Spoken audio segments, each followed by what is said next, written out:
O Fé para Hoje já está no ar e que bom que você está aqui na nossa companhia. Quando a gente pensa em sinais do fim, nós nos concentramos em muito naquilo que está acontecendo no mundo.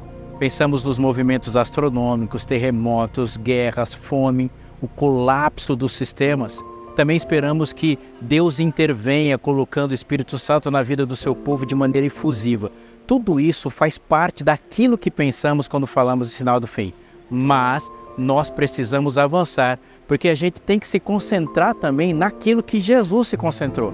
E da mesma forma que ele disse como ele esperaria que a gente estivesse, ele definiu como é o perfil daquele que vence no final, que se entrega a ele.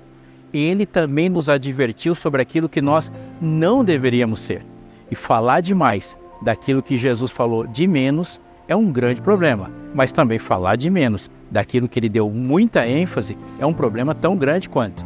Nesse programa, nós vamos parar um pouquinho e nós vamos analisar o que Jesus falou sobre o perfil que nós devemos a todo custo evitar.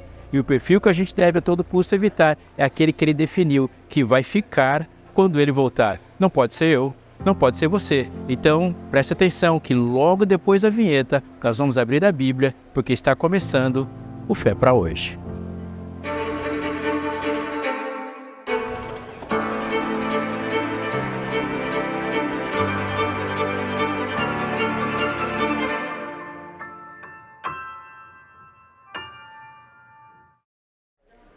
Uma das experiências comuns na vida adulta, cada dia que passa eu também escuto jovens, crianças e adolescentes dizendo dessa experiência, é a decepção que temos em relação às outras pessoas. Se você parar para pensar um pouquinho, as grandes surpresas da sua vida aconteceram também por causa de pessoas. Pessoas nos surpreendem positivamente, mas elas também nos surpreendem negativamente, e em todas as esferas da vida. Tanto que, no mundo corporativo, comercial, trabalhista, se desenvolveu especialistas em entender qual é o perfil de pessoas que um olho comum não consegue perceber. Então existem os gerentes de RH, existem cursos para isso, porque na vida humana é assim. Quando a gente bate o olho na vida como ela é, em todos os lugares, as pessoas estão fazendo as mesmas coisas. Elas compram nas mesmas lojas, elas podem usar as mesmas roupas, elas podem sentar lado a lado num restaurante, mas elas são muito, muito diferentes. A Bíblia diz e enfatiza algumas diferenças que não são perceptíveis a olho nu, mas a grande lente da vida é o momento da crise. Por exemplo, nós vemos Ló acompanhando Abraão em todos os percursos e não há uma manifestação do caráter de Ló, até aparecer uma briga entre os pastores, e na briga o caráter começa a ser desenvolvido.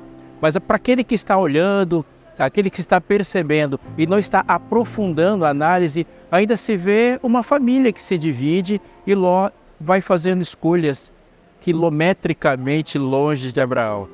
Mas quando a crise de fato acontece lá em Sodoma, a gente sabe quem é Ló.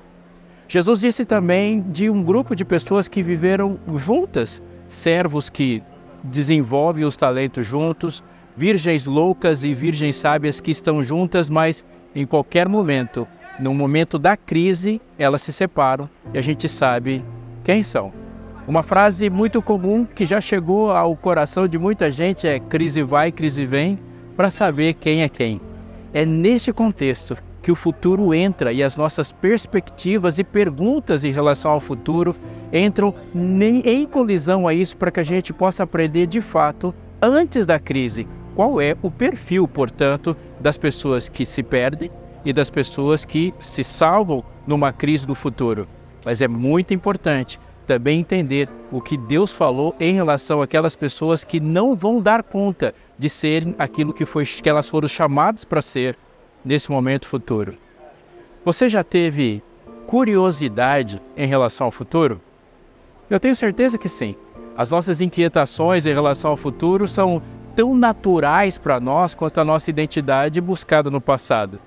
A gente quer saber como as coisas vão se dar no futuro, a gente prevê, a gente deduz alguma coisa sobre o amanhã e a gente também indaga o que vai acontecer, o que espera que vai acontecer, até o que a gente deseja e até quanto àquilo que a gente teme. Mas, de fato, a gente quer saber o que vai acontecer sobre muitas coisas. Os discípulos de Jesus antes dos sermões mais importantes de toda a Bíblia, fizeram uma pergunta que colocava boa parte das inquietações do futuro dentro dela. E a pergunta está dentro do seu coração também. O texto começa dizendo que Jesus estava sentado no Monte das Oliveiras, quando seus discípulos se aproximaram dele e, em particular, lhe pediram: diga-nos, quando essas coisas vão acontecer e que sinal haverá da tua vinda e do fim dos tempos? Esse é o texto de Mateus 24:3. Uma vez que eles já deduziam uma parte do futuro, a pergunta se concentrou em quando, em que sinal seria o indicador do momento final. Acontece que a quantidade de coisas que eles deduziam em relação ao futuro afetou radicalmente a pergunta. E sejamos honestos, eles mal compreendiam todos os aspectos da primeira vinda, quanto mais da segunda. Eles estavam, e as duas, a primeira e a segunda, estavam obviamente relacionadas. É por isso que Jesus respondeu o que eles não perguntaram, antes de responder o que eles queriam saber. Mas há algo de extrema importância aqui, para eles e para nós. Jesus tinha as suas intenções naquele sermão. Ele não intencionava se apresentar como um futurólogo. Afinal de contas, ele é o protagonista da segunda vinda e do fim dos tempos. Portanto, falar de futuro é falar dele. E no plano de Deus, a parte mais importante é o fim definitivo do pecado. Pecado. Uma palavrinha de 6 letras, muito fora de moda ultimamente, porque é típico do pecador tirar o pecado do debate e chamá-lo de qualquer outra coisa que não flagre o nosso completo fracasso de viver como a gente tem que viver, com inteireza. Mas para Jesus, uma boa conversa nunca começa com a decoração, mas sempre com os alicerces. Pecado não é um pulso eletromagnético ou um gás que infectou a atmosfera terrestre depois do paraíso. Pecado é uma ação moral, deliberada, rebelde contra Deus. Em resumo, pecado é uma coisa que só existe se houver pecador. E eu vou repetir, presta muita atenção. Pecado só existe se houver alguém cometendo pecado. E esse é o centro do problema que leva ao fim dos tempos. Por isso, enquanto os discípulos e nós perguntamos quando, perguntamos como, Jesus se concentra no quem. Isso mesmo. Ele vai dizer quem é o tipo de pessoa desse futuro. Os discípulos pediram um calendário. Jesus apresentou um espelho. A conversa é sobre todo mundo. Nós não estamos fora dela. Estamos correndo de um lugar para o outro, parando, olhando, comprando, fazendo tudo o que fazemos. Mas Deus está lendo todos e só a palavra dele vai dizer as diferenças antes da crise.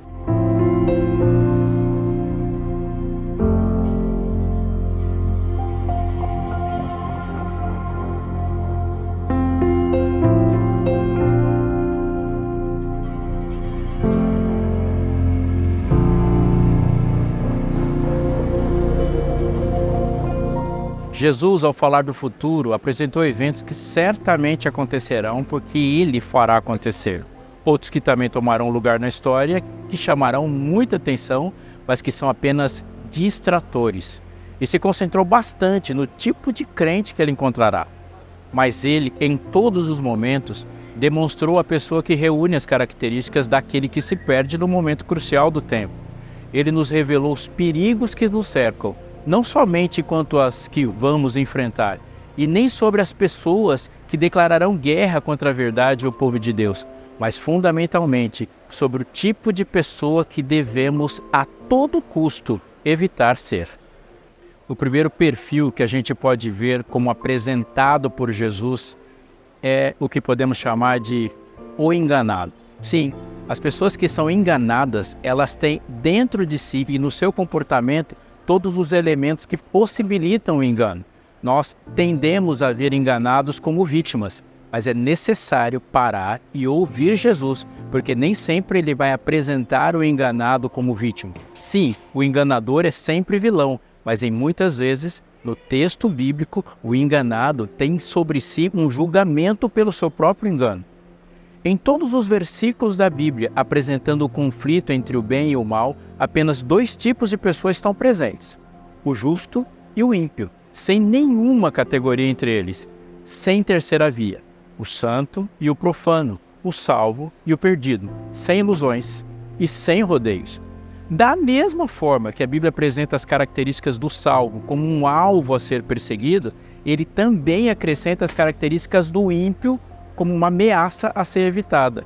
É natural para nós, e temos feito isso historicamente, colocar muita concentração no justo. Nada de errado com isso. Deus apresenta de forma clara, contundente, os sinais que cercam os que perecem e fala de coisas específicas no fim dos tempos. É melhor prestar atenção. Vamos aos versos.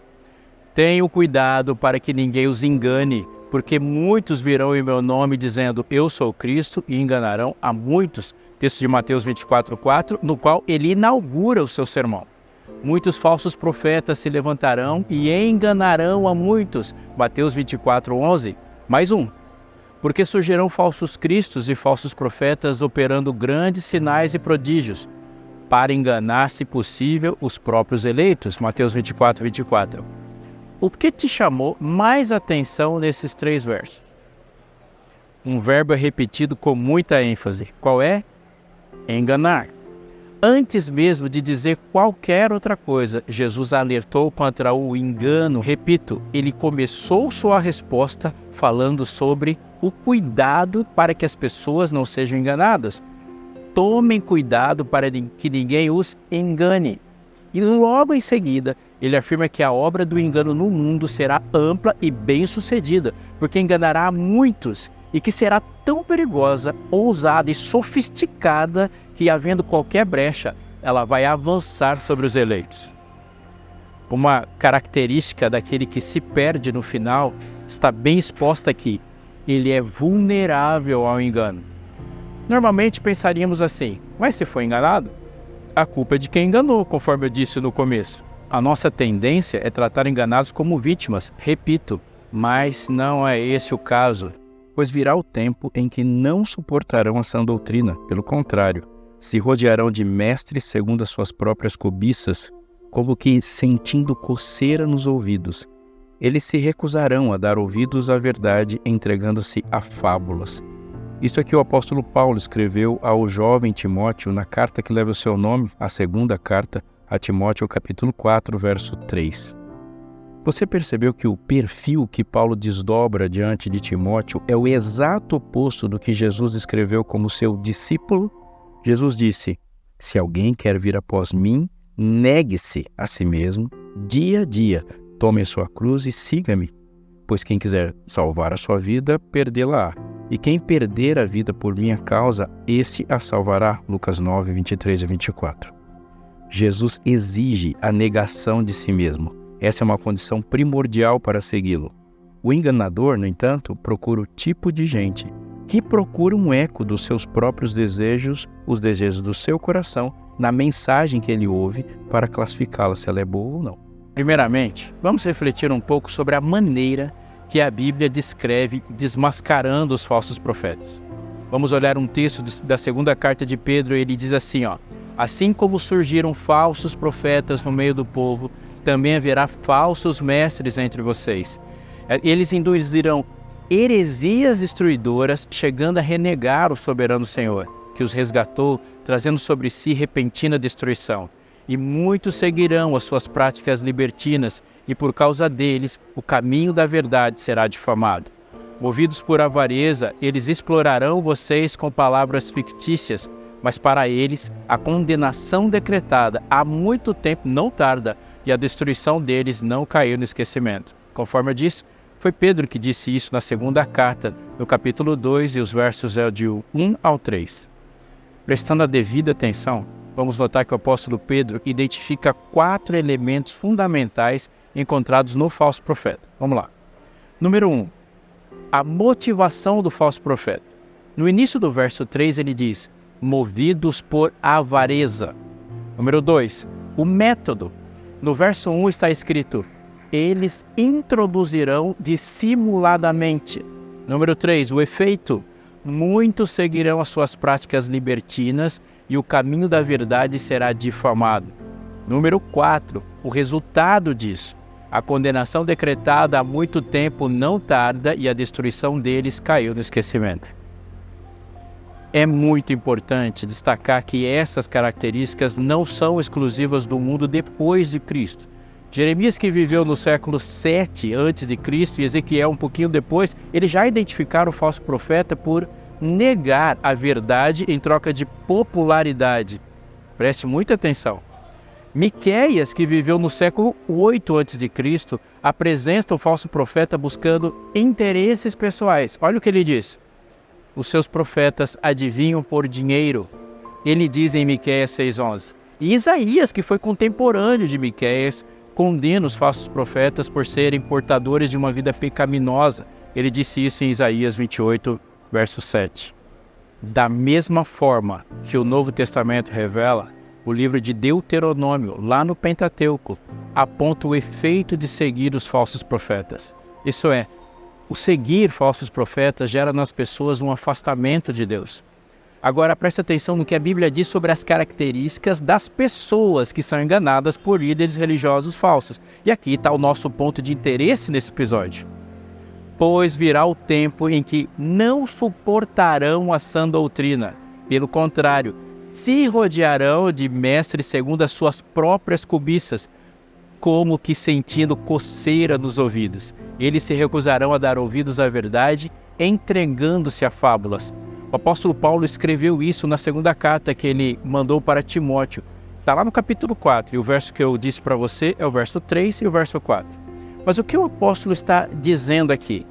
Que o enganado reage negativamente à confrontação que a verdade trouxe. E aí ele vira as costas para a autoridade das Escrituras e prefere o engano. Porque o que o falso profeta diz se casa com a sua cobiça. Uma outra versão traduz assim, pelo desejo de ouvir coisas agradáveis, ajuntarão para si mestres segundo os seus próprios desejos. O falso, o verdadeiro, o enganado e o enganador se encontram nos mesmos corredores da vida até o ponto da crise. Eles transitam, eles param, eles se vestem, eles comem, eles trabalham e aparentemente eles estão todos no mesmo barco. Mas a lente de Deus é infalível e ela nos trouxe uma advertência para que não aconteça conosco o que de fato Ele está avisando.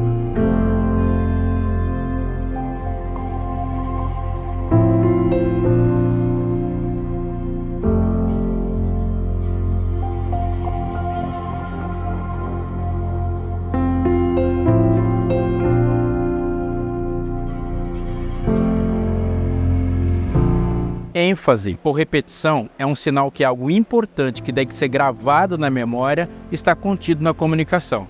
Pois assim como nos dias anteriores ao dilúvio comiam, bebiam, casavam, se davam-se em casamento, até o dia em que Noé entrou na arca e não perceberam, até que veio o dilúvio e levou a todos. Assim será também a vinda do Filho do Homem.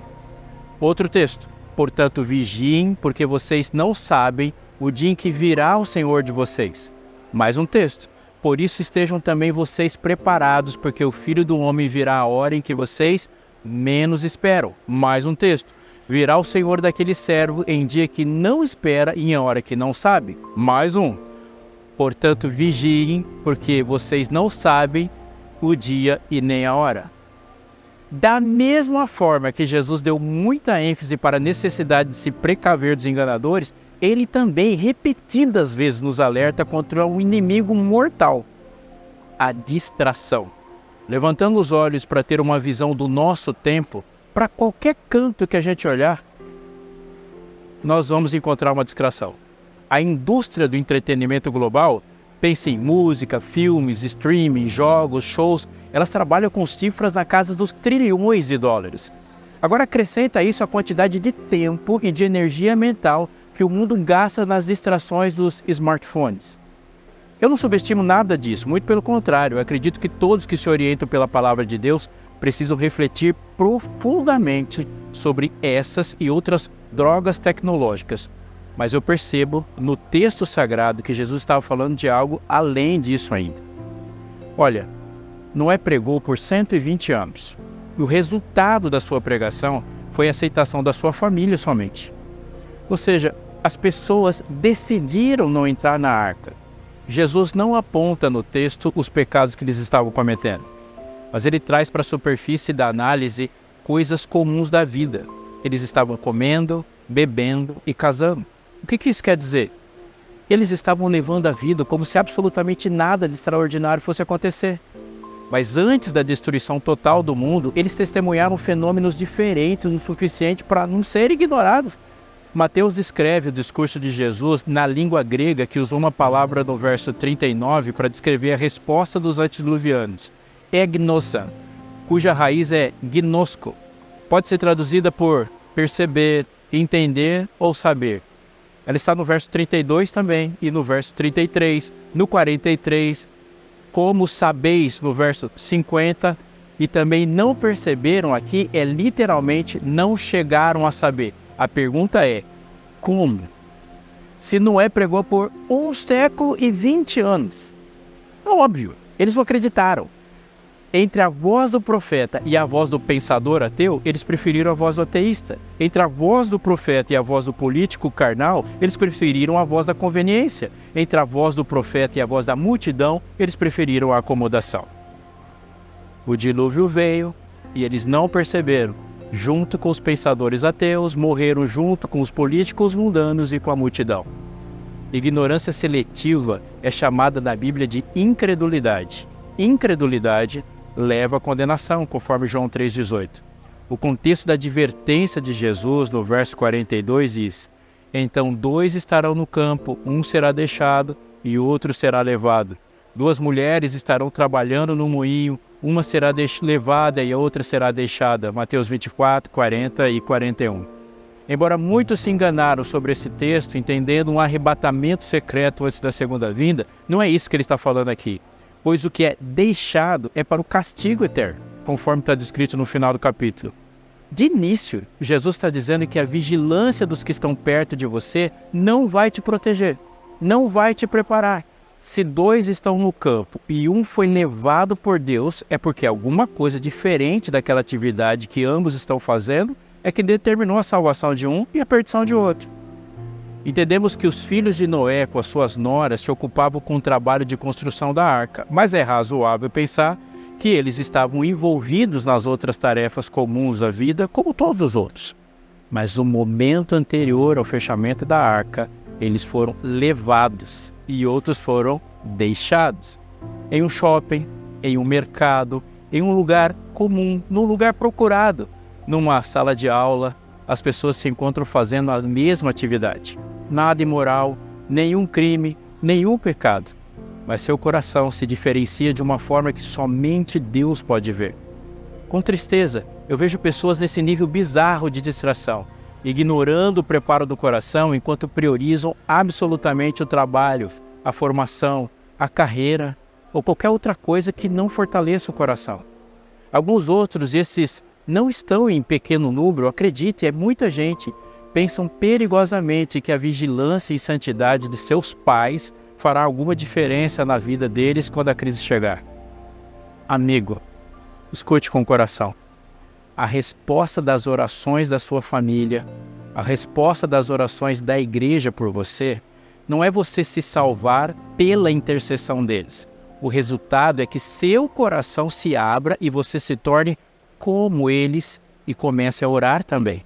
Se a oração deles não está fazendo você orar, é porque essa oração ainda não fez efeito no seu coração. A descrição do servo mau está em uma curta parábola. Ele aponta 2 marcas daquele para quem a volta de Jesus é uma péssima notícia. Primeiro, ele apontou a vida da infundada certeza de que Jesus demoraria para voltar mais do que ele esperou. A mentalidade que convida ao desastre é aquela que diz que há muito tempo pela frente. O servo mau ficou aprisionado por um conforto que a sua própria mente criou, acreditando que terá tempo de sobra para arrumar as coisas antes que chegue o seu Senhor. Para o servo fiel, a palavra amanhã é a arma de esperança, com a qual ele enfrenta o mundo. Para o servo mau, amanhã é a cama onde ele aconchega a sua indolência espiritual. Uma das coisas que mais irritava a minha esposa nos primeiros anos de casado era levar pessoas para casa para comer sem dar nenhum aviso. Algumas vezes a estratégia dela era eu segurar as pessoas na sala enquanto ela corria para deixar a cozinha um lugar assim habitável E a outra era ligar para algum serviço de entrega de comida para não despedir a multidão com fome. Era o famoso colocar mais água no feijão. Brasileiro como você é, sabe do que eu estou falando. Colocar água no feijão é a expressão que nós usamos sobre os nossos recursos de emergência para acrescentar mais uma pessoa à mesa. Você consegue limpar uma parte da casa em alguns minutos se estiver bem concentrado na tarefa. Consegue também, com um telefone na mão e um cartão de crédito na outra, obviamente, conseguir comida se chegou alguém inesperadamente. Mas você não consegue mudar completamente a direção da sua vida em pouco tempo. Ouvir uma boa música é muito mais agradável do que o barulho estridente de um sinal de alerta ou de uma sirene. Mas se o som é para correr, não dance.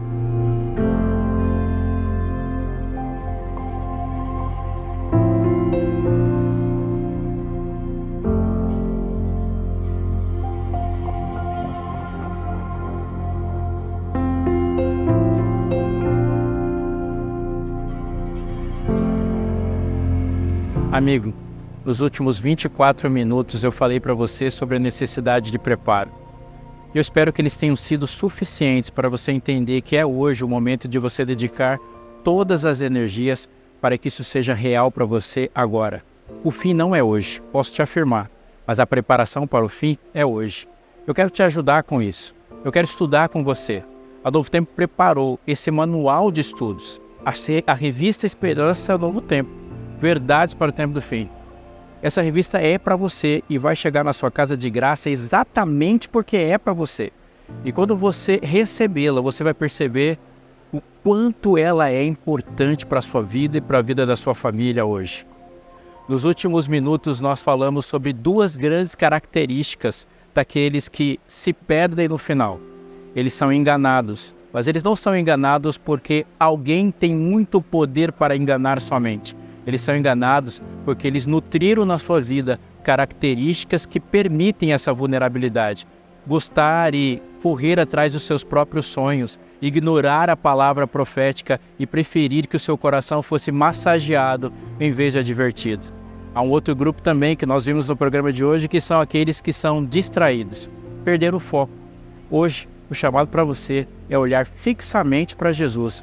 E não se desviar do olhar, porque se você seguir Jesus por onde ele vai, a sua história termina na eternidade. O Fé para hoje fica aqui, mas já marcando compromisso, porque daqui a pouco nós vamos ter um novo episódio. Ele é muito importante para você. Atente, que o momento da chamada aqui na programação da Novo Tempo, eu vou dizer sobre o que ele é. A gente tem esse encontro marcado.